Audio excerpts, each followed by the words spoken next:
I'm looking at a Toyota Passo besides me, and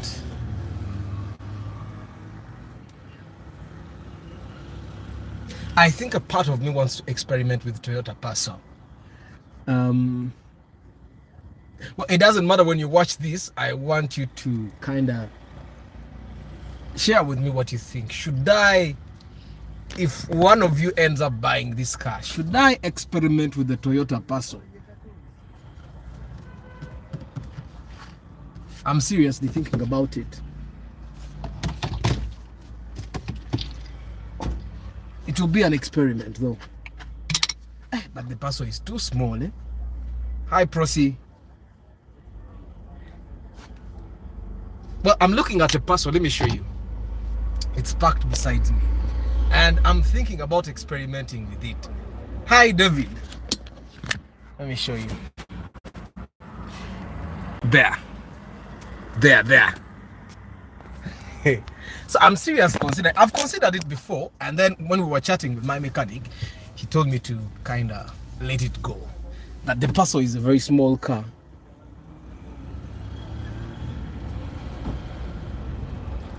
Nah, it's very small. It's very small. Yet the price difference between that and the Vitz. Okay, I think I'll hire the Passo for like one day just to enjoy it. I think they can hire that thing to me for like 150 a day, and I drive it for like a day. Go with it home, come back with it, give it back to them, and take my car. Just to experience it. I think I should just hire that car for a day. Just jipangisa muvugemo marenji badize. I don't think I can spend my money on a Passo. No, not to say that the people that spend their money on a Passo are not, they don't see far, but this thing, it's too small. Like now, the lady has parked. Let me see how many kids are in here. 1, 2, 3, 4, 5, 6. How do you have 6 kids in this economy? No wonder she's driving a Passo. But 6 kids, and the thing is down. Like ompira gwema bega, guli ku body we good. So I don't think I would put my money in a Passo. However, I would hire it for a day. So I think for the love of cars, I'm going to give myself a date. Ngenda funa wempangisa Passo eyo. Njivuge mo lunaku lumu. Weba jimpa ku mitwalo 10 per day. I'll drive it for 2 days. If I get someone to hire me that Passo for 100,000, I'll drive it for 2 days. And yeah, I'll drive it for 2 days, and I see how that thing feels because it's kind of tiny. Hi guys, how are you today? Today is a Saturday. Today I relaxed. I decided I was going to sleep. It's been a long time since I slept, like totally sleep up to like. It's been a long time to the extent that my eyes were red, not from taking ganja or anything, but my eyes were red because I hardly sleep. And when I don't sleep for a very long time, my eyes almost get like kind of get like infections. There's that kind of thing in tropical Africa, in sub-Saharan Africa, there's that thing that comes on your eyes. And I think the more you deprive yourself of sleep, your eyes don't recover there very well, so it comes on. So sometimes when I don't sleep enough for a very long time, it comes. I feel fresh. Hi Kagwa Dennis, how are you, my brother? You don't allow us on TikTok. Good evening, Mr. Kafero, Daudi Mokasa, Herbert, Cosmas Agaba, Matembe Abdul Nasa, Kayongo Vianney, how are you? BTTV, could you share your mechanic's phone number? I want to uplift my practice. Hey, you WhatsApp me, I give you the number. Hamim Pepera, Jeff Kaiwa, Martha, Director Martha Academy, Clark Rain. Is it true that sometimes, if you even get the temptation of lifting your car with the tires, then you're going the wrong way? Yeah. Hajara, tires would give your car a little advantage, but that's extra money spent for nothing, because that's money you're going to keep spending every like 2 years buying new tires. Which tegera emoroka bajiwanikana springs, you buy bigger coil springs after market, they put him there in there, and that your car is lifted. Sometimes you can put spacers. If you decide to put bigger tires, no problem. But bigger tires also have an upside downside. First, your car will consume a little more fuel. Second, the front tires may not have a lot of space to adjust. Even the rear tires may not have a lot of space before the frame. So you may find that when you hit big potholes, the tires hit the potholes and you hit the frames, and you don't want that. So I find that the best way to lift your car is to buy bigger springs aftermarket or put spacers. Mwanga W Robert Hajara Mugalasi Joshua. A video there is something I messed up with the settings, so I had to delete it. Sorry. Kawesa Usama Hassan Deus Tinomgisha Kiza Tadeo. How are you, my people? How are you? So today I want us to practice gratitude, for us to try and be grateful for whatever we have, because I've realized I don't know if you've seen this, almost all people that have bad hearts, almost all people that treat others badly, almost all people that double cross others, all people that betray others are not grateful for what they have. They always think they don't have enough. They always think they are unlucky. They always think other people are lucky. They always think other people don't work as hard as them. They always think they deserve what others have. They always think the rest of the people are happier than them. And when other people seem to be happier than them, then they get and then they start misbehaving. They start treating other people badly. They double cross them. They betray them. They do a lot of bad things to their friends. I don't know if you've seen that. Obanzenze kanza achiraba. Obonamze bamusa simanyi kusala avina iba tabali bangemba sala bulungi okusinga asazona. Kyokka yasaze abana family yonna abasaze omunayo basala ati enviiri.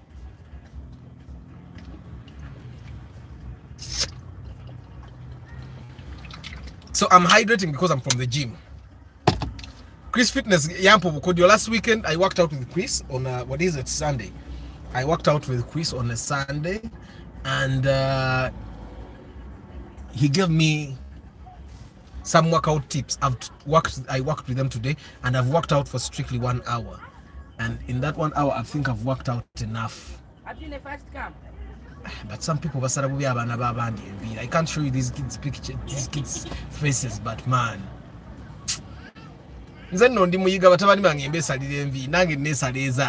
better than this person that says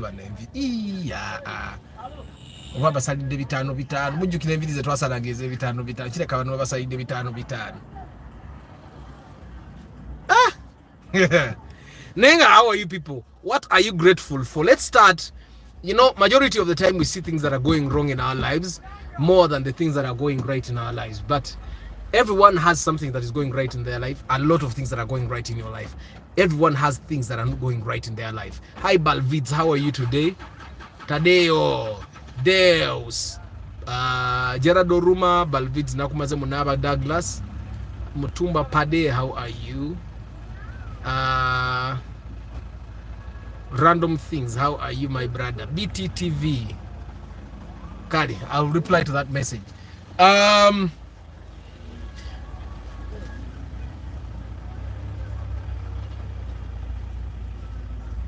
Today we are going to be grateful. I'll start. High voltage, how are you? I'm grateful today. I'm grateful that I am alive and healthy. I'm grateful that I'm alive. You know, today I woke up grateful. I didn't even go running. Do you know why I didn't go running? Because we live in a country where you can wake up very healthy, go for a run, and be hit on the head with a kataimba. So I just thought to myself, I'm alive.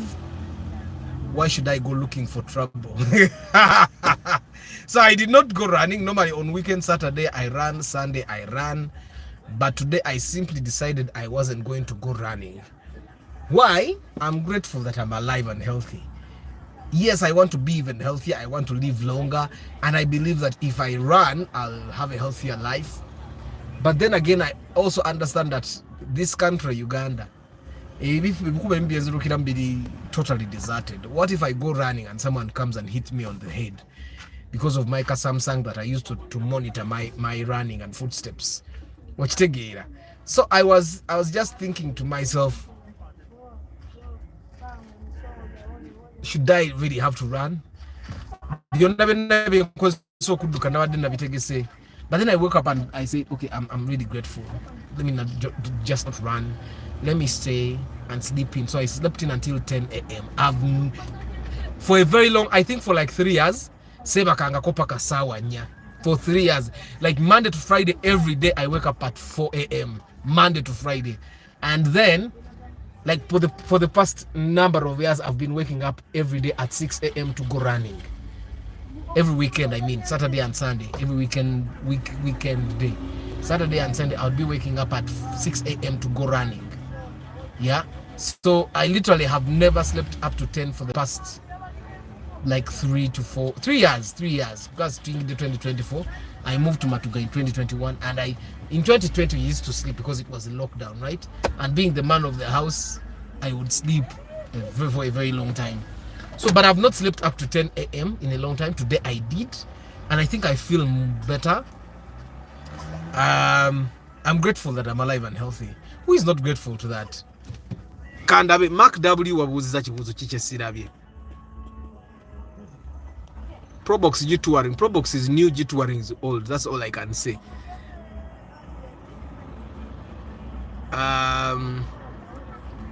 Nkuzemu Robert. Probox is new, G touring is old.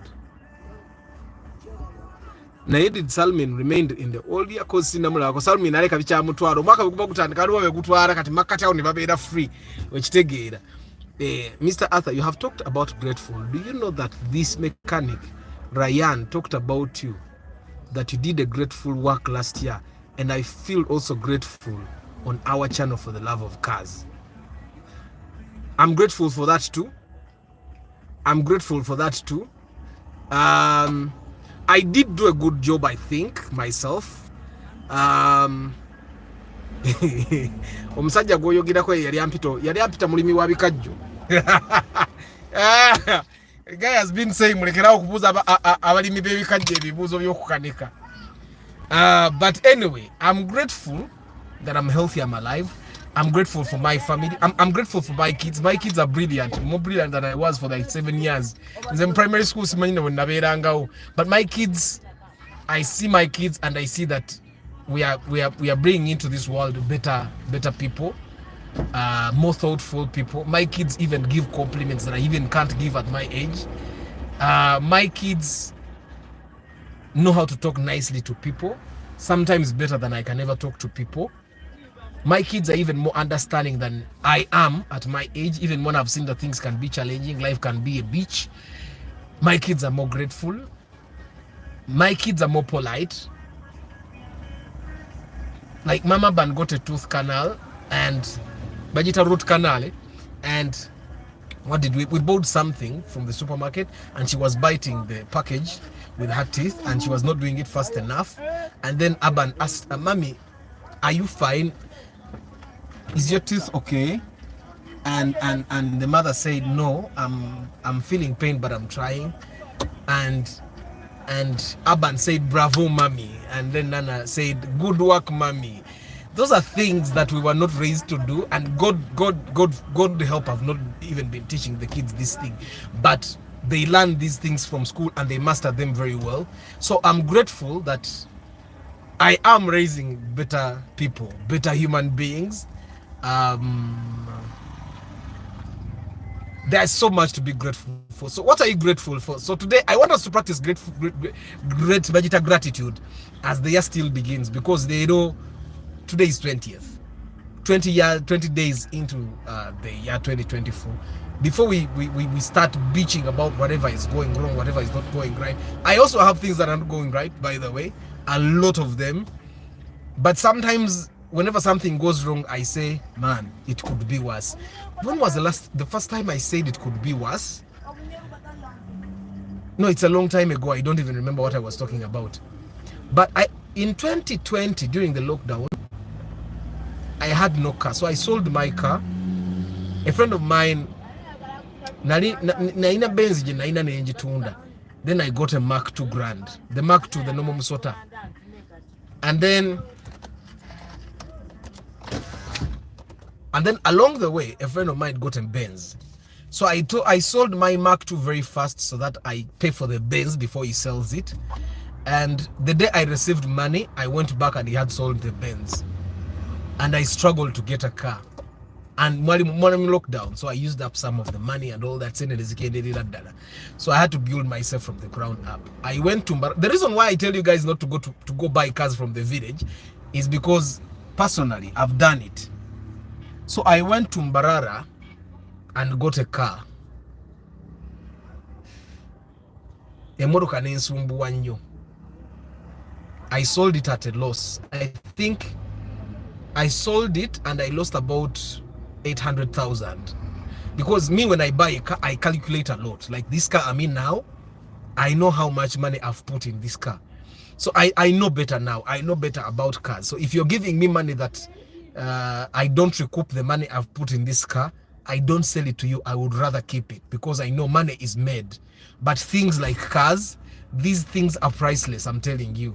Like this car has my heart and soul. I've invested a lot of things a lot of effort in this car. That's why normally I tell you that if you cannot invest more than just money in your car, don't get a car from the bond. It takes much more than you just buying the car. Which take it. So I'm grateful that I came from there. I'm grateful that I came from that. And that time when again a broker from Kampala. The reason why I tell you guys to be very careful with brokers, I came from Kampala, I went to Mbarara. Ngero tuke Mbarara. Bali bagayi ngono broker when yabagambye dda oyo guy abuuza nnyo ebibuuzo mwegendereze. At that time I was inexperienced. I took it lightly, but I don't take anything people say lightly. That person yagamba ba broker echo ne kakati akyali mba broker yatafuna mu sente. Okitegeera, because he has never had empathy. For him, all that matters to him is money. And you should strive to always be in the position where money is not the only thing that matters to you. So anyway, I'm grateful that I learned my lessons. I'm grateful that I'm in a better position than I was in 2020. Of course, 2021, I picked myself up. Yeah. Let me see. How is Ajumani Saddam? Eli, hi, random things. People are grateful. Thank you for being grateful. Antonio, ani, Abi, Ankubuzizako, Padagamba.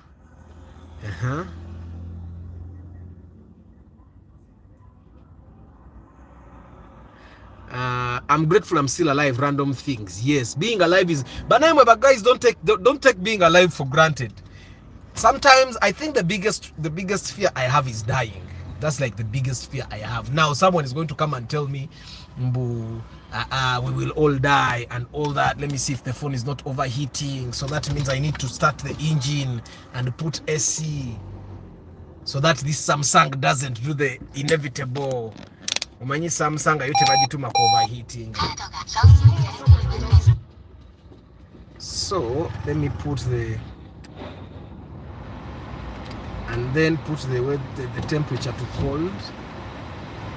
So the reason why I'm not driving, by the way, is because the network Airtel, actually all networks. Remember the time I bought an MTN dongle?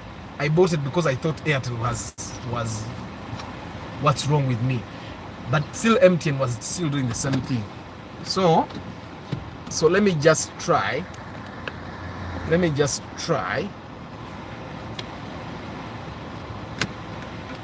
Yeah, let me just try to do that. So okay to Jirewano. It's going to the engine is still going to be on here to malot fune AC in the same maroko kakana. So guys, what are you grateful for? Being alive is important. People died and I don't like dying. I don't like for people to die because when people die, they disrupt other people's lives. Like if someone dies and they're a mother, they disrupt their kids' lives, they disrupt their partner's lives, they disrupt their own parents' lives, they disrupt life, they disrupt life at their workplaces. I know that at your place you're probably replacing in like a week or so. but still you disrupt them. So whenever you can strive to be alive, please be alive. Don't be reckless with your life. I remember Bamitan Jameson and Fat Boy started a radio and he called it Reckless FM. He went to UCC to get license and they stopped him. They said rename the station, so that's why he renamed it RX Radio. Lucky Mose, hi. Eddie Pro, hi. Balvids is saying, I'm grateful for life, family, marriage, son, perfect health, job, friends, etc. Grateful for challenges too, because they sharpen me. I mean, Balvids. By the way, without challenges, we will not be as strong as we are. Challenges make us stronger for tomorrow. Challenges show us the way. Challenges give us thick skins. You should never take challenges for granted.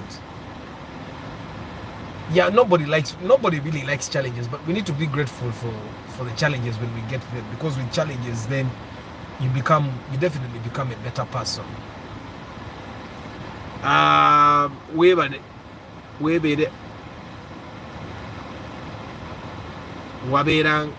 Waberangawo olw'ekisa kya Katonda. Good evening, Arthur. Today I'm live from Ajuman. Yes, Matembe. Man, I'm grateful for life, but unfortunately my baby mama left and she left me, and these days the communication with my daughter is very bad. I really miss my daughter.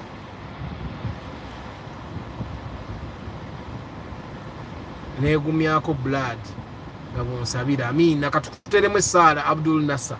I know there is no love better than the love for your child.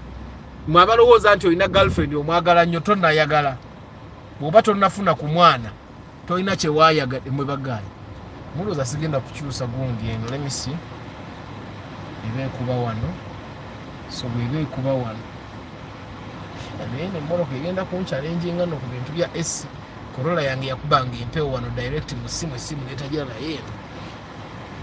Jeff Kayiwa, tusabire Abdul Nasser bannange asobole okutereeza ebyempuliziganya ne muwala we ne baby mama bw'anaaba wakudda dde naye maani abakyala bano omukyala agenda okunooba bayano badda mu bwongo. I've just met a car which looks like Supra. If it's the one, it will be my first time to see it in Uganda. Abaana balina ssente Jeff.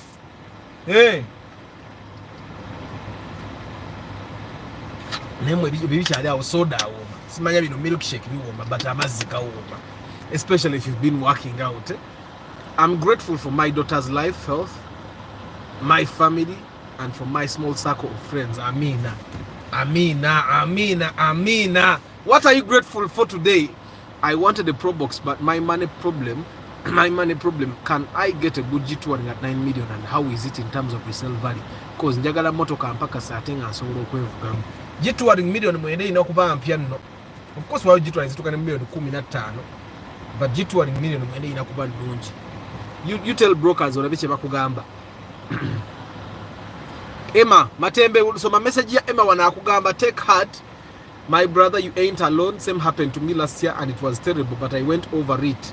Takes time, but just know good things are coming. Ochiwulidde Nasa, ochiwulidde ekyo. Emma akuzaamu amaanyi kuba naye yakiyitamu.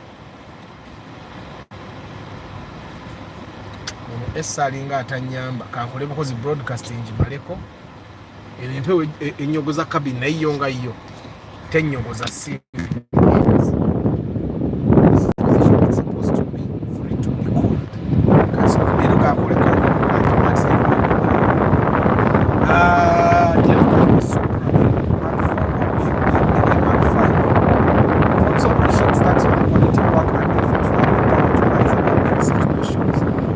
best results no matter what, anything concerning fraud, free, transparent friendship. You are the right person. Thank you, Sanji Phone Solutions. Werope bambi, werope bamanye comment jeziva. Werope zilemu some comment ya Sanji Phone Solutions banange ba people. Agambye for the quality work. Thank you for the quality work effort. You have the power to rise above any situation and deliver the best results, no matter anything concerning fraud, free, transparent, friendship-oriented car inspection. You are the right person. Thank you, Sanji Phone Solution. Bambi werope. White Walker, grateful for having found this channel, learning a lot because God willing, Arthur, we shall be doing pre-purchase inspection for my car this year in praise of 2008 with my 20M budget. 20M is very good budget. He's an officer waka sent 2008 model jana officer waka sent. Mr. Matembe, take heart bro, everything is gonna be alright. I too went through the same situation for the past 2 years, but omara n'oguma ng'omusajja kituufu. Nicholas Elime, I'm grateful for my family, my official job, my gigs, and for the love of Kazi channel. Cheers. Amina Nico. I'm grateful that Sirina Bizibu sikwewana. I'm really happy that at my age Sina bintawanya. Echo chikulu ekya Martha kyagambye. Ekyokuba nti omuntu abeerawo nga talina bizibu, ekyo ekintu bw'oba oli mu situation eyo. Ate mark you guys, waliwo omuntu okubeerawo gwe n'olowooza nti olina ebizibu naye nga ate tolinaawo bizibu by'olinawo. People are struggling. People are going through stuff. People are struggling with their relationships. People are struggling to breathe. I work with a friend of mine at Dynamo. He's asthmatic. The very first time I realized that asthma is actually very serious, twali ku stage nga tuzanya nga tuli naye, there is a play we did nga nze naye fe tusinga okuzanyamu ogwo omuzannyo. Bwavaayo n'enzirayo. It was a play where it was literally the two of us, and we are on stage, both of us, and still in the next scene we are going back on stage. So I get out that side, he gets up this side, and when we come out, we dress to take a kengo yinda, and then we go back. I come from that side, come to get him so that we go on. Namusanga agudde. Nasoka nemubuka nenkomawo.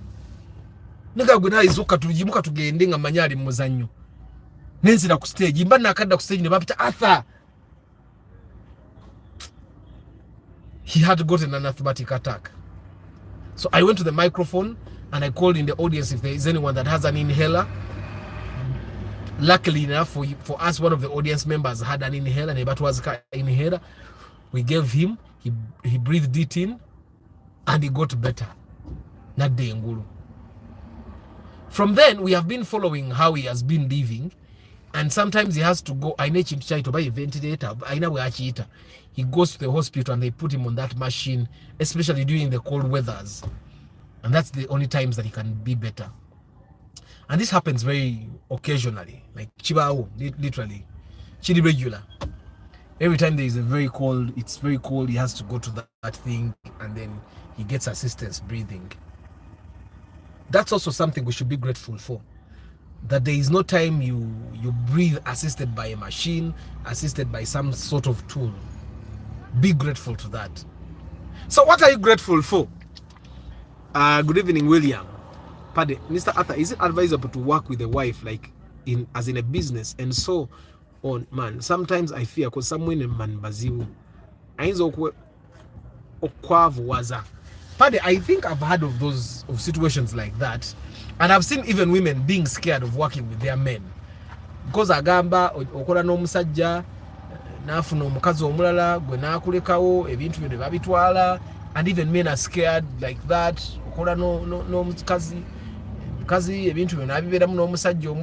I think it happens. But me personally, I think I've learned that life is, every morning that you wake up, you take a chance. You could be crossing the road and the car hits you. You know that, right? You could be crossing the road and the car hits you, but it did not hit you today if you walked out of your house.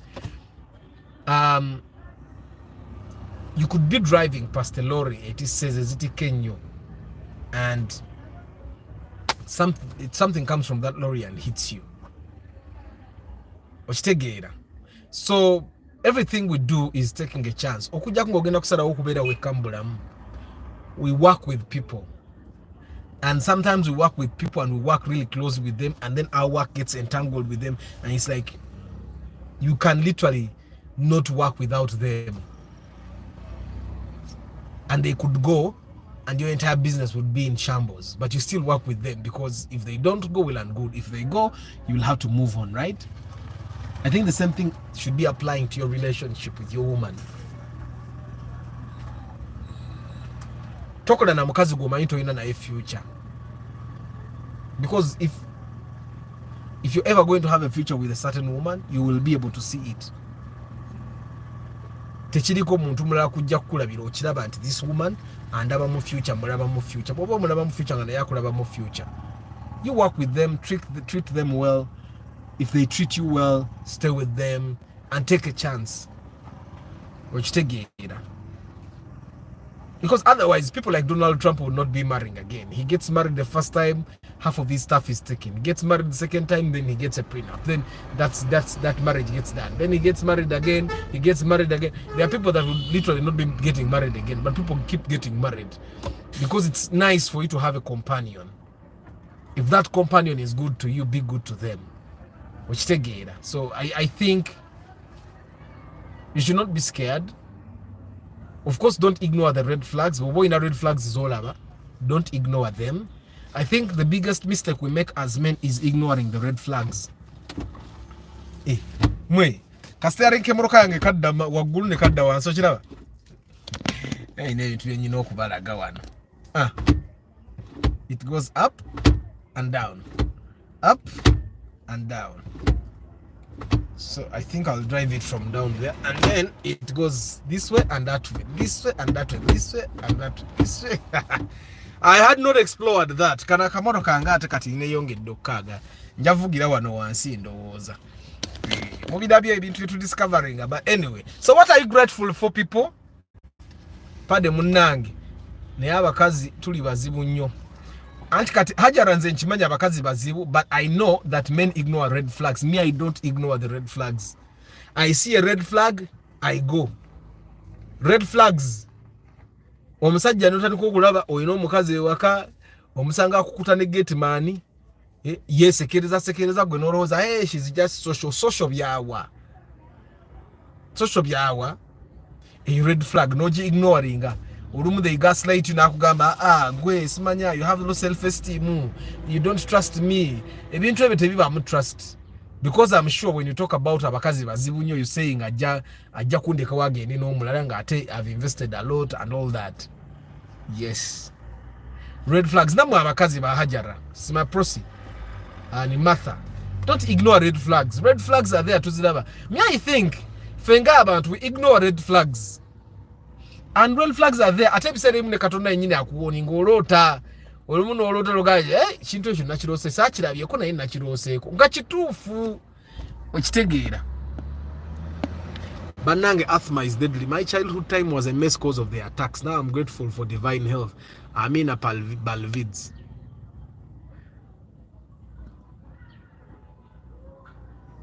My asthma is deadly. I think in 2021 we did a project with Makerere University Lung Institute. They are this hospital that works with lung patients, and they also deal with asthma.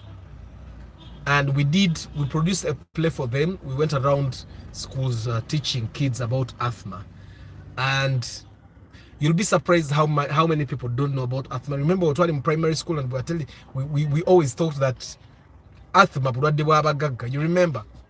Asthma. And I think people ignore the costs that are associated with having asthma or having an asthmatic child. Having asthma in the family is very deadly. It's very expensive as well. It's not like, but it's almost like having a sickle cell child. That's why you guys that have not married actually, you go guys and check yourselves. Are you as a carrier of sickle cells? Are you a sickler? So that terms are abana baina sickle cells. Abana baina sickle cell babonyabonya ate eventually bafa. Ukitegera. So ebyo bintu emu ino bikebera sirimu. Simanya hepatitis B. Muve bya gundi mwagala nnyo oba ayina oba tayina. Our life does not work like that. Ukitegera. Proceed, bravo. Grateful for my mom, siblings, that we are alive and we have no chronic diseases disturbing us. I know I'm not yet where I want to be in life, but with God's grace, I will be. Amina. Ekyo kikulu nnyo. Mwe bagayo omuntu atalina chronic illness. Chronic illness mwe muli, I think, sickle cells, asthma, I think oba anemia ni sickle cell bye. I think it's sickle cell anemia. Toyina bulwadde bwonna bwonna obwo bwensikirano obulwadde obubira mu family. Toyina blood pressure, toyina waliwo obulwadde obulidde tuli you guys. Sukali bamwita batya mu luzungu? Diabetes. If you don't have diabetes, be grateful and try as much as possible to avoid diabetes. Which take like eat healthy, balance your food. Sometimes impite inokulese muto because njagala tubeko timia tugule greens. Tubene greens mu diet yaffe. My wife does not like fish, but I make sure I buy fish for the boys. Tubedenga tulina balanced diet. Tulikulyanga nyama na ebinyewa na bijanjalo byokka byokkeebyo. Tulie mchala tayagala byennyanja. Ngajukira bagamba abantu beyo tebayagala byennyanja byabamira. So anyway, but if you don't have a chronic illness, we sabile atera nga tonna bakuzaala mu muntu yenna tonazaala mukazi tonazaala musajja mutwale bamukebere muleme kuzaala baana balwadde muve mu yasimanya love simanya because love does not just make a way okitegeera. Can I get a newer X 2008 at 20 million? It's possible. You just have to you will be lucky, but it's possible. Nina wenda benga batunda nuweyo 2008 ebadde ku UBH nga bagitunda $2.28. So if a UBH is at 28, I'm thinking you can probably get a lesser number like 20. It's possible. No love, no life. Hajara, explain more. Alan Mulindwa, good evening. King Daniels, I'm good. How are you? Paul Zeol, how are you? Jeff Kayo, sorry for taking you off topic, but how do you handle a woman who gets annoyed over small things? Jeff is asking you, how do you handle a woman who gets annoyed over small things? Women, Hajara, Prosi, Martha, Mutudemu, how do you handle a woman who gets angry over small things? Hajara agamba na yenza abasajja abakozi babula kati 2 years ego na ye nganfa amakaya chechichecho. Good evening, Arthur. Good evening, Catholic Music Collective. I'm really grateful for life. We are 10 children from same mom and dad, last born at 15, but everyone is healthy and doing well. I'm really grateful to God. Anyway, congrats to Arsenal. Gwe, abana bameka. Mama wa mwenga muzira. 15. Hey, Antonio, you have both pressure and diabetes. Antonio, you can beat pressure. I had high blood, hypertension. I was hypertensive. I had a bit of hypertension in 2020. And I beat hypertension by exercising a lot, by running. I think at Antonio Jolie, you can even jog at midnight. Teddy Baby. Jog, duka, lose weight. Antonio, if you're 70,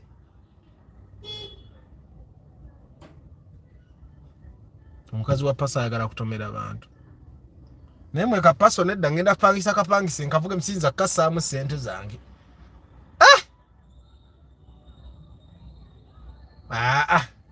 Ate ngamba bulira paso eyo ne lactis binywa kyekimu. Ekyo kyonki manyi shuwa diru.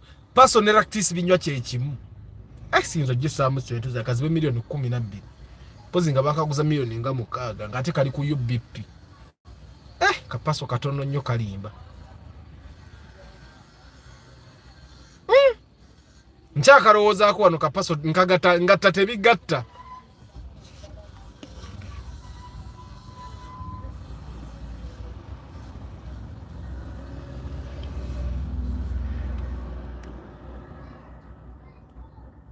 Jeff bakugambye mukazi anyiganyiga muwe sente. Give her money. Abana 10 edi pro mama w'omuzira. I'm obsessed with that practice. Now let me wait for year to end. Nchazimba. Soko zimbe Paul.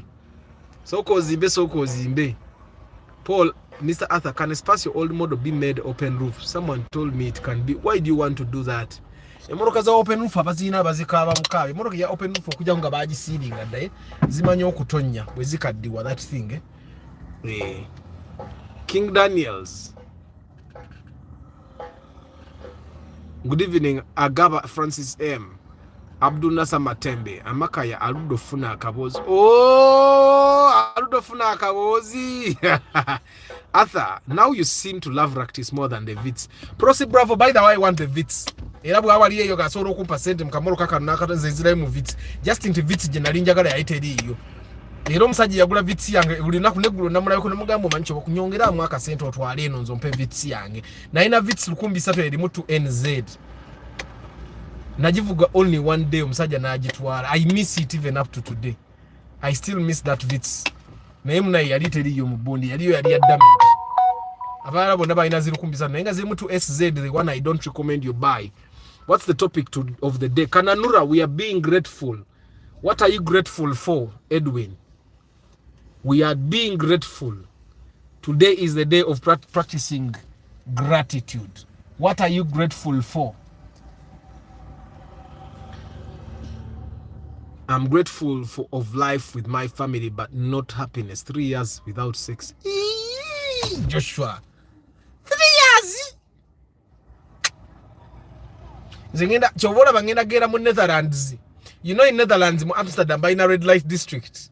You go, you pay, you do. You go, you pay, you do. Red light district. Have you guys heard of the red light district? After the broadcast, you Google red light district. Muja take that red light district.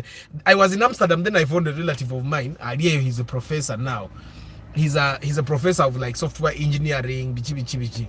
So I find him and he has a woman in Kampala. And he was telling me amanyo kujeno muchara we na amwe matida. Kunaga zo mukazi bulwane matida ko ngamuleka. Nzebe nkoma we UK ngangena mu red light district nga nature chancha. Simanyo be Dubai wali red light district na in Netherlands manyiti wali red light district. Na emi yake esatu nga yes, kafune kapaso nja kupangisa kapaso sinza kasamu sente ngenda gena nkapangise nkakole ko review nga sikaguze era ngenda funa we kapangise emitwalo 10 buli lunaku nkavugemu ate kati abantu abalina obumotoka bwabwe boto bemanyo okwemate tebampa kola review ngenda gena ngemotoka ezo nga nzipangisa ne mwenji pangisa olunaku lumu njipangisa yo olunaku lumu nenjivuga nenjikola ko review nenjizaayo. That's what I'm going to start doing. Yes, Antonio, if give her money, she won't get time to getting annoyed. Martha, omukazi, anyway, let me share my thoughts. One thing I've seen with women in Zenga Arthur. Omukazi bwaba akwagala. Tanyigira buli katono. Nganze ne stories zenzize mpulira wulira kazi ka Satan ko kwenyiza abali na musanyusa gwe obato musanyusa olumugwe ne bwakutunako obutunuzi bwati abawulira obusungu abayi na gwatunako na awulira essanyu experience yange it doesn't have to apply everywhere abali na musanyusa kubanga jukira abakazi tebalinga fa abasajja ebyo mbyogera mu Luganda because bwe mbyogera mu Luzungu YouTube ejja kujjayo video yange. Abakazi tebalinga fa abasajja. Omukazi tasobola kutambula kuva wono wendi n'atambula kilomita 10 nga teri amugambyeko. Okitegeera kitegeeza omukazi bw'abanga alimu obwangungu tasobola tambula kilomita 10 lwaleero n'azitambula enkya n'azitambula oluddaku nga talina gwakkiriza. Abamukwana akaseera kubo abalaba mupya nnyo ebintu bye bamukolera goba wabikola ddanga olumu obikola buli naku nga abiraba biri ordinary naye omuntu omulala bwakimuko yaraba kipya kati na shiftinga attention ayina nobo olita mwagala naye ng'oli kati ayina byakola gwe byotakola okitegeera buno bu TV wa abani buno batambula banyumirwa okitegeera kyengamba kati nze in my experience omukazi buli bwanyiga nga ali naawe n'okulula n'anyiga n'ojja nga tolina sente n'anyiga gwe manya bumanya nti waliwo akola ki waliwo amusanyusa kizibu kyaku it's very hard for us to take in but it happens okitegeera kibaawo obeera waddemba okukikkiriza oba okukigaana naye nga kisoboka okuba nga kyekiriwo oba kisoboka okuba nga ali lubuto because bagamba munabakazi abali embuto olubuto lulina mundu bejuleeta naba nga tategeerekeka okitegeera naye nga lubuto lwe lubikola okitegeera so yinzo kwesanga nga lubuto kati era kati weeyibalo yinzo ba wakubiyo dak goal nejjo kyonna mwe muli abaana 10 abakazi bazaala. Antonio, I don't get enough time to exercise. Uncle Josh Mugalasi can tell. I work 14 hours out of 24, so most of the time mbera anko kulya kunema and I just sleep. That's the reason why you have pressure. Nze njuna when nabera ne pressure nange nali nkola that much when nafuna hypertension nange nali nkola that much. Then category, I know you may not have a choice, but before you sleep nebo jogging mwawo nebo kuba bukubi pressure up, it will help. Antonio, find time because of obulamu bw'ozannyirako. JK, you have been to the red light district. Again, red light district just for optical nutrition. Don't think otherwise. But JK, it's okay. It's okay, JK. We're gonna red light district even if you eat. It's okay. The red light district Salia. Nali nchali mtu we nalabira red light district. Na yaba yayi bantu ane banambuza. Nituyita mbokuwe nenda vaninga ho. Irazi kati exile neja wano utao nerujanga ngenda ma exile Amsterdam kati wama Den Hagen mulimu nyizo gende wamwe Denmark ntandika okumanya ebyagundi tandika okuzitambulamu pade Arthur kyogamba is paso smaller than pade kapaso katono nnyo ku vits si nkugayisiza kasamu sente zange nze kakuba koonona era baba kaguza milioni 15 gatake milioni 7 ogule vitis nze nkubulira no wanda kayinzo kubanga era kimanyi vitse yinzo ba esinga kapasa ku milioni nga 3. It's not about money, she has another relationship. Lucky moze waliwo ebintu bitakuba wuwe tutyo nenga nange muli omutima gungamba omukazi akwagala nga ayina gwe wekanga gwa musanyusa nga gwa mumalire ebibye tasobola kuba nonywa amazzi n'okola gudu n'anyiga mumanyi oyinza okunywa amazzi n'okola sanu gudu nawulira nga obusungu bumuluma nakakai guno ogusajja kati omira ki? You guys have seen those things. Omira ki? Namira n'owulira nga akunyiiza. Misa Kisenyi webale obuweereza. Amina Jonathan naye webale kubeerawo. Nze pira njagala vuga mu kawundo eri wano ndi mujira naye bakubendo nkadde njagala mpyapyamu kankuŋŋaanya akasente kange mpola oba aliyo follow ayinza okumpa mwabagende ebweru ne muleka kawundo nga zipaaki zeze wange nyina parking ya motoka 10 oyinza okuŋŋamba Arthur yiyo kawundo giro ojevuga nenjevuganga ku Monday n'olwokusatu n'olwokutaano zenna kwenda nenvuga obutoka bwange buno obutono bwe namanyira oba n'ogiŋŋamba givuge mwenna ku 2 zokka mu wiki zenkuwadde ogivuge. Nega kauno mpulira njiso ate kati mpulira njisobola ke naraba ati enywa kilomita 8 per liter njisobola 8 kilometers per liter naraba ku gundi ya Vianney kaundo ya Vianney Martha ani let me use Mikolo money to buy second project car.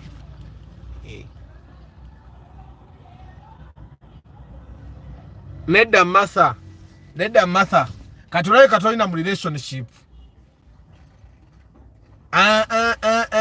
mpozi okujja kongo inayo mukazi owokubiri nga amumanyi bwanyiga abakwagala nnyo naye bw'oba olina yeye kanga akimanya ye omukazi akwagala nga afubo ayagala okulaba nga oli musanyufu afubo okulaba nga buli kiseera akuyisa bulungi afubo okulaba nga because kyemweradira Martha nti omukazi bwenzire wako omukazi lyessanyu lyange mbanjala nenzire wako omukazi nansanyukirako nampaka smile kati mama abani alina olumu lwa smiling ninga kati singa nange nali nsobola okusmilinga ng'ono omukazi singa nze ngenda nawangaala nnyo okitegeera out of the blue nga smiling ne bwe mba muyita through tough times na smiling noga Douglas akugamba let her just go, you're wasting your time. Joshua, you are fasting. Yes, 100%. When she starts showing up a gloomy face, it's a red flag. Olimba sebo Arthur. Nze anti hajare bad experience yange ne bempuliddeko bakyali bange bwe batuukanga awo. Omukazi nga bwe rubanga si rubuto. Red flag. Uganda, I don't know where are you from? Where are you from, Niloi, Adikanara, Erinyachero? Good evening, Brian. Proceed, bravo. I think dealing with such a woman, trying to find out her triggers and why she's like that. Then try being patient with her. If all fails, pray for her because you love her. Mukisa Emma, Mr. Joshua doesn't lie. I'm about to make a year without sex and it's a deliberate choice and so it's possible. Kati wofira wano Emma. Kati Joshua, wofira wano. Mukaba katondo mugambo otya. Ugwe Yesu. Gweno Palestine is free ngenda kublokinga oba yani ono. Mutuleke fetuli mbuwambe emyaka gino gyonna temutuyambako. Martha, nze nakoa stress and feel like relationships are not my thing, so I resorted to food and laughing at ones who are in relationship. What's up? Neba naye waliwo abasajja bano abawarabu oba bavaawa. Emma Muko, sirika n'okusirika. My brother, one day try omugeze senti wantama, you will see her reply nti yakowadda. King Daniels, omusajja mungera mumala mu maanyi. Antonio ex Muko munnange nsirise naye ekyamazima butuufu nange ngenda kutandika kusekerera abali mu relationship. Who is typing Arabic? Nange nkyamulaba wano njagala mugoba.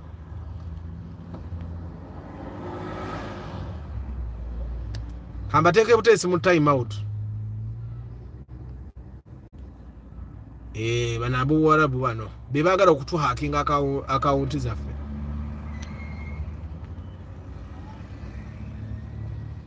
Time out.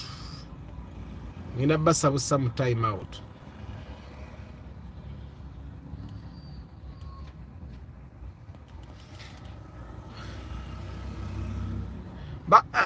Abdu Nasa batusumbwa fe tubadde mbuwambe emyaka ana tebatuyambako.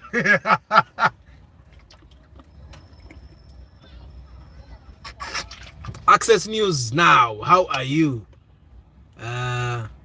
Alam read nonya number yo, otherwise nja kukwavuwaza. Nonye number yo, otherwise ajja kukwavuwaza ngogezaako okumusanyusa. Thank you Alan Mulindwa.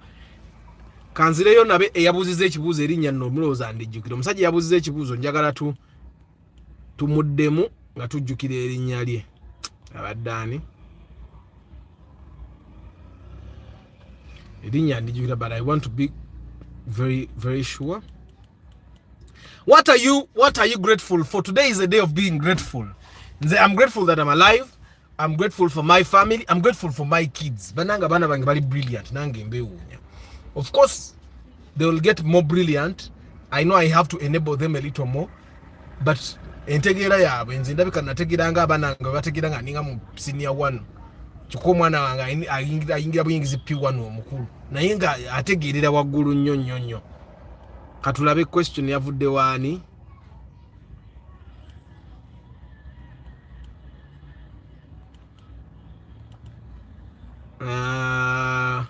Jeff Kayiwa answer zirabye zijja. What's your say and view on the Toyota Auris 2008? Just buy terina buzibu. Eri mu valvetic emoroka njera bide naye nga twali tuguze kuwa ne follower wange wana. But yesterday we watched a car brokers on TikTok ngaba taddeko Probox UBB at 14. Eba moroka ntufu okugula. Ogenda n'okebera. Eba ine ekizibu ekyamaanyi. Probox UBB 14. Yeah. Nga mu bond kati ya milioni 3.3 eyo yo Probox 3.3. Kuba twagigula even in 2022 December twagigula milioni 3. Kuba twazigula 3 Probox wagigula milioni 14 UBB genda ogule. Atha okay nkumaze wa Auris.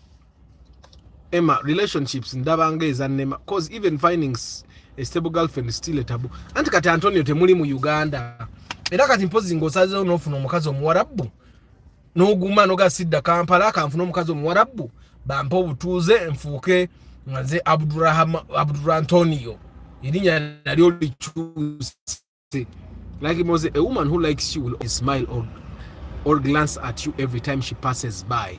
Women are very talkative. If she angers in silent, doesn't smile, it's a red flag. Thank you. Nze nange bwe mmanyi lwakuba we ignore red flags ate ebiseera because tuli busy n'ebyokwana obudde tetubulina oyisobola obeera n'omukazi akola ebintu ebyo n'ogumira awo naye nga amazima omukazi takwagala nga toyagala kikkiriza nga yakoowa Good evening, Ben Kaku Pade. Let him give her time. He will get the truth. Arthur, luck plays a big part in life, but in relationships, be it in relationships, wealth, and family, people who are negative about relations have bad experience, but good women are there. But to my understanding, a woman who loves you will make all possible ways to make your life a living heaven. Amina, Antonio Chechunange Chingamba. For me, I'm grateful first with my life because this side Sibia which too for Daniels. Emma, Antonio walai tuve mulwali. Echama zimachidi nti. Fenna tulina okuwasa. Okubeera n'abantu abavunanyizibwa. The more you delay, you are busy wasting your time. You better start looking for a wife. Hey, kwata mukazi wo mutwaleko out omubuuze obuzibu bwe buva nga muli babiri mutwale ku kizinga. Joshua nyina kyali wange yakola ebyo byonna naye ng'omukazi yaye yafuna debbali yabikola byonna katika amabulire bannange bantu mmwe. Omukazi akwagala tayagala bingi. Omukazi akwagala osobola omunywesa ku mazzi n'asanyuka. Omukazi atakwagala ne bomutwala e London akomawo takwagala. As a matter of fact, omukazi atakwagala omutwala e London ne muyomberayo. Mwe bantu mwe mulinga abatamanyi. Omukazi atakwagala. Joshua kati gwa magezi go wamunuga akonoona sente omugamba mbu omutwale ku kizinga. Ezo zonna sente zoteekamu. Kati gwe kuba akafaananyi ezo zonna sente oziteeka mu mukazi atakwagala. Thanks for the advice, people. That aside, I'm grateful for my job. I got it without struggle, but I've seen many people struggle to get the same job. Jeff, by the way, you guys that have jobs, you should celebrate. You should celebrate. Nadala bafuna emirimu nga you don't struggle, you have not paid anyone. It's important that you celebrate. You should celebrate.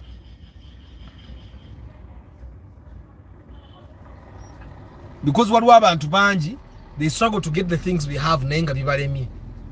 Okitegeera. Era bwofuna ekintu ng'okifunya ng'olinawe b'omanyi abastruggling okukifuna. Kikwate kinyweze weyagaliremu ate era okiprotecting oleme kukiza abantu balala kujja kigezaako okukola ki. Ne bw'oba olina relationship nga nnungi gikwate ogiprotecting oleme kukiza abantu bebbali kujja giyingiramu. Mbutamuza amulekayo. Black babes are queens and omuwala butagaba butuuze anko ate nze saagala beero.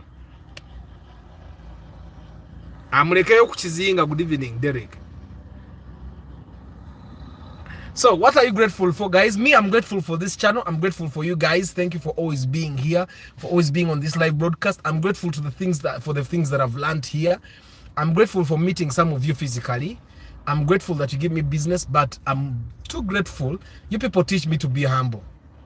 Mwe nze abantu bensisinkanye nga tukola pre-purchase inspection ne sente ze balina n'ebyobugagga bye balina nga bali humble nga tosobola kubamanya nga musanga atambula notosobola kumanya nti omuntu oyo ali as successful as they are. Ne kuba ali humble banjigiriza okubeera humble. Abantu mwe muli down to earth. Ate bantu mwe, the people that have a lot are very humble, very down to earth. The people that have very little bajoga. Nze mbabuulira. Nze I can tell you that abantu abakyasinza okutusumbuwa, abakyasinza okubeera arrogant nga tukola pre-purchase inspection be bantu abatayina sente. Bano banjagala gula moroka ya milioni 12 abo. Mulimu abantu abazze waliwo gaye yagira natuvuma notuvuma. I'm telling nga tetunafuna moroka. Nenga ekituvumya kumubulira mazima. Naye ate njagala mbabulira nti ate abantu abazenga they have a lot, not necessarily nti bonna baguze moroka za bei. Mulimu omuntu ajja nga ina sente nga toyinza nazimu nenga atezigula moroka ya raisi. But I don't know kirabika gye tukoma okukola life humbles us. Joko mukola sente usisinkana ate abalina sente okusinga gwe z'olwana okufuna oba z'olina, and then you become even more humble. Bantu mwe betukoze namwe inspection nga muyina sente munsomesezza okubeera humble. Munsomesezza okubeera humble era mwebale. Oyo ayagala ekizinga ekiriko akafu akasirifu ambuuze nagenzeyo nga nkola research gye nanditute Martha nga akomyewo walungi nnyo. Martha ogenda mutwala mulaba nti relationship ya Martha ne Emma tennaggwawo nga bwagala kutulimba.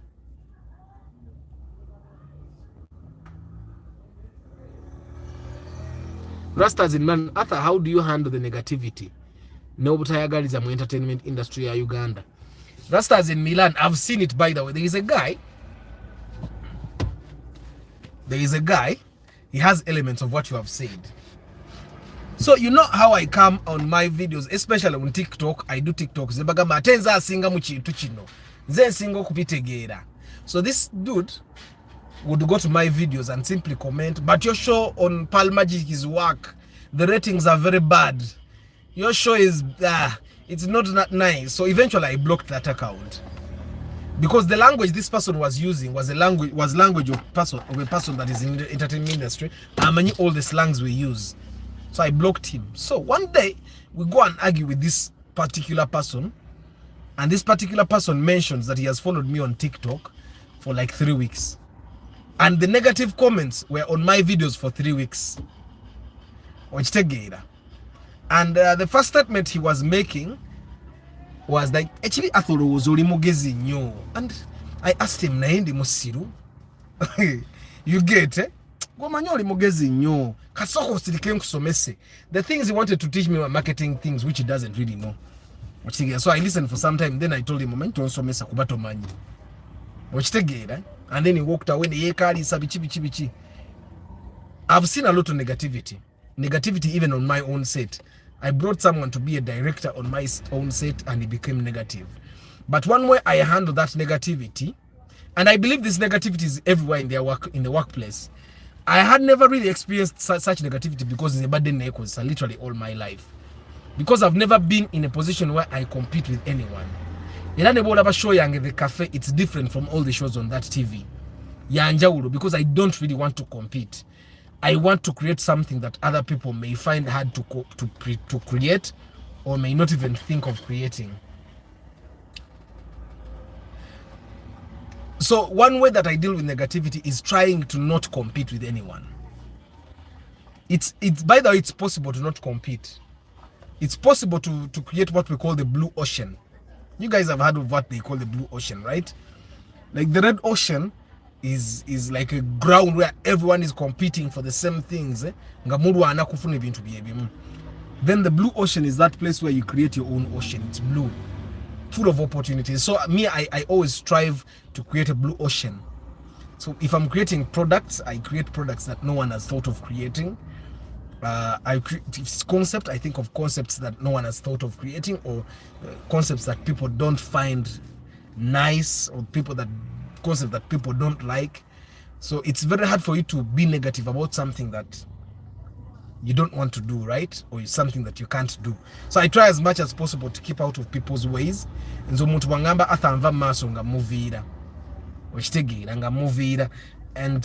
for me, so far it has worked for me. I don't fight with anyone. I keep a distance from people that I think don't like me, because I understand that when a person doesn't like you, it's not like you're the worst.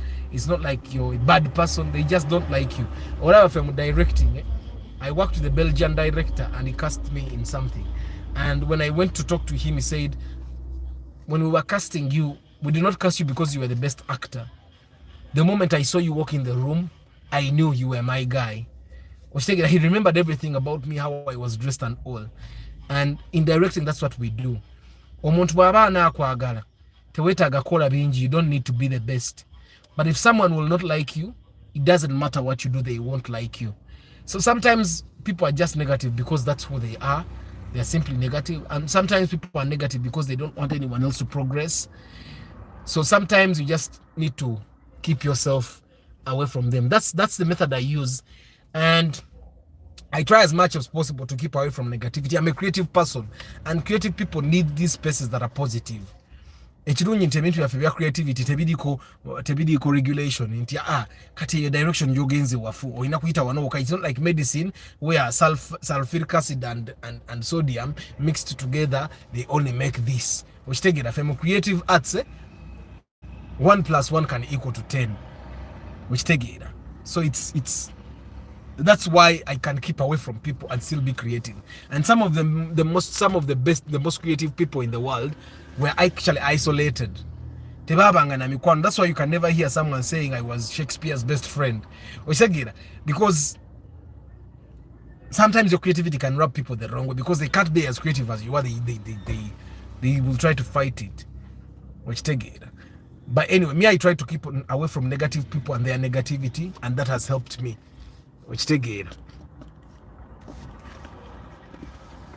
Rastas in Milan comment nga sigira bajense mbye yokola.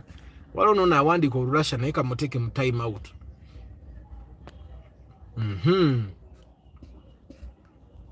Good evening, Arthur. Thanks for the program. We are learning a lot from you. Nange njiga munange Ntare Samuel.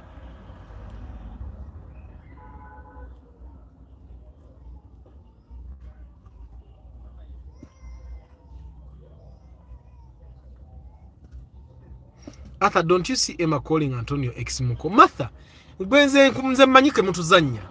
Temujja kutukema mwagala kuba wano muntu nga atandise okugamba ebigamba. Naye Martha mumuleke wa Emma. Members, don't forget to watch the cafe today. Amina Pade Neyanzi. Zare bagay nadala bali Kampala, Uganda, Palm Magic Loco, Eriku Go TV ne DSTV, Go TV channel 302, DSTV is channel 142. Gendo labede cafe. Episode kate zira genda kuzinoze na directing. Irogenda zira bamwenja olukuzaali weza asooka.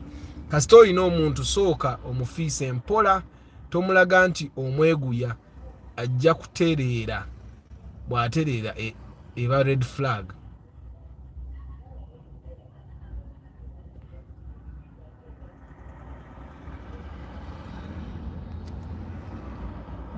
Robert agamba athontisizaamu kugitwale. Kati can I get a good old model Spacio at 12 million? I cannot 300. Eyo sobola nawe. Eyo sobola. Nkugwa Kathe, what time is the cafe? The cafe will show at 8 p.m. 8 p.m. Yadachika sato zoka, so exactly 8 p.m.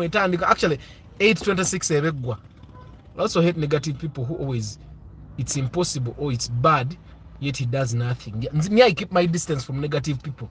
That's why you see I don't have stress simply because I talk to you guys. We have our negativity here or no, that's another, but this is positive negativity.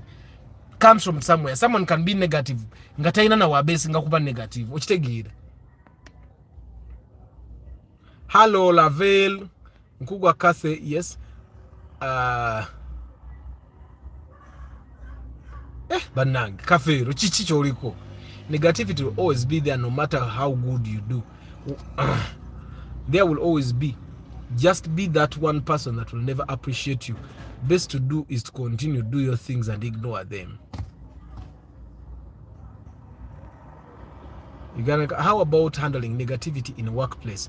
You've just joined and the old people you've found there have their own wrangles. I think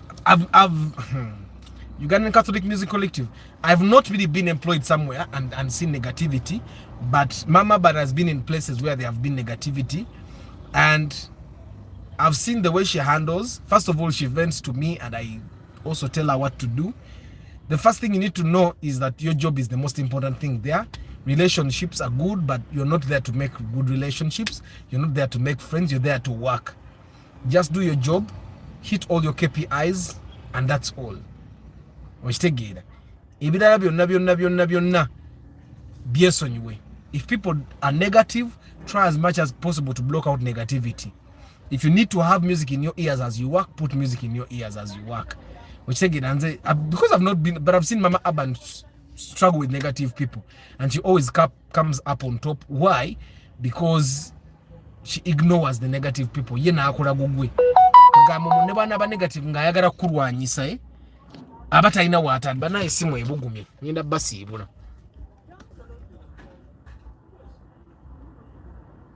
By the way, what do you be meaning by ribbit? By masters rivets. For you come back to the ribbit. Rivets.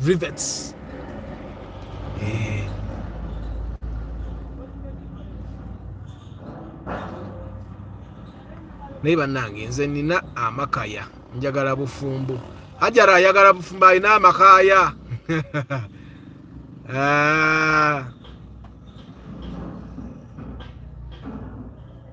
Bana kamba sibule simu eri mukubuguma and it will just shut off. I don't want it to do that. Let me say bye-bye to you, Prosi Bravo, David Sembatia, Kagwa Dennis, Emma Kafero, Daudi Mukasa, Harbert, Cosmas Agaba Matambe, Abdul Nasa, Kayongo Viani, BTTV, Hamim Pepera, Jeff Kaiwa, Martha Academy, Clark Raim, Hajara Muwanga, W. Robert, Joshua Mugalasi, Kawesi Usama, Deus Twinomugisha Chiza Tadeo, Balvids, Gerard Oruma, Pade Mutumba, Munava Douglas, Antonio, High Voltage, Joseph Bali Kudembe, Mutumba Pade Nakumaze, Lucky Moze, Eddie Pro, Balvids Nakumaze, Eli, Musema Saddam, Robert, Nsanji Phone Solutions, White Walker, Nicholas Sebulime, Chris Fitness Dubulwa,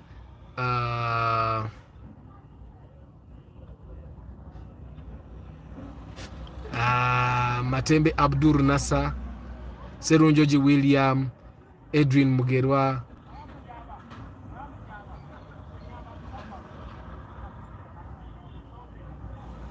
Edwin Nasara, your comment you. Arthur, thanks for loving your job. I saw a guy standing with a piece of paper written on, I need a job. Standing in one place 3 days.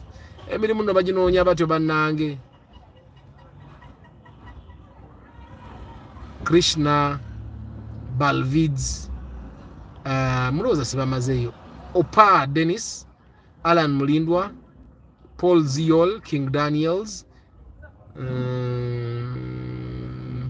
Paul Banalia, Agaba Francis, Kananura, Edwin, JK, Nsereko Jonathan, Munaba Nakumaze, Lucky Moze, Niloy, Ederinya Denemi Okusoma, Emma Nakumaze, Azizi, Vanilo Wawa, Alan Mulindo, Access News Now, Ben Kako, Ugandan Catholic Music Collective, Derek Lule, Rastas in Milan, Garagang, Antare Samuel, Nkugwa Kathy, Martha Director, Martha Academy. Bana itemwera bila kulaba kafulu na kulwali abali e Kampala. Eri ku Pal Magic Local Channel 302 Go TV Channel 142 DSTV. Mukama abawo mu kisimu kyongedde okubuguma kigenda kuvaako. Nozanguleyo iPhone nga jenkozesa live broadcast. Nini? Waliwo abantu kati abatandise okuspaminga comment section yaffe. Nga tugenda bakolera ki? Ngenda kufulayo abamu kumwe ba moderator nga abantu abamu bambulookingira abo.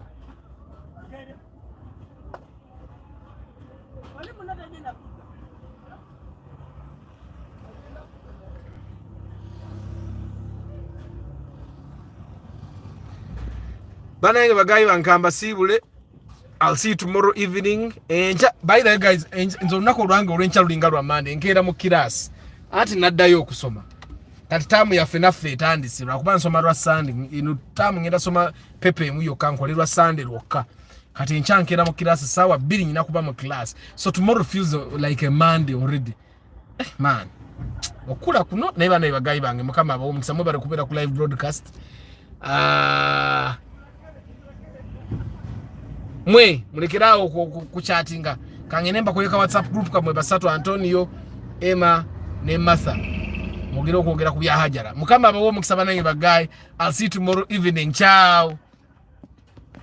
Simungeganya okuvaako.